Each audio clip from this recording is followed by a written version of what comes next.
الصابرين من آمن بالله واليوم الآخر وعمل صالحا فلهم أجرهم عند ربهم ولا خوف عليهم ولا هم يحزنون.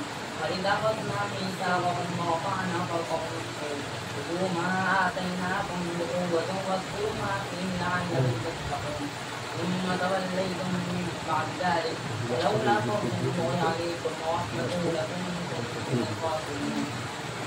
ولقد علمتم الذين اعتدوا منكم في السبت فقلنا لهم كونوا قردة خاسئين وجعلناها نكالا لما بين يديها وما خلفها وموعظة للمتقين.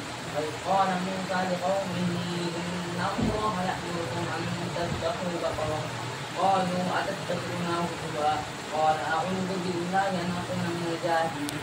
قالوا ادع لنا ربك يبين لنا ما هي قال إنه يقول إنها بقرة لا فارغ ولا بكر عوان بين ذلك فافعلوا ما تؤمرون.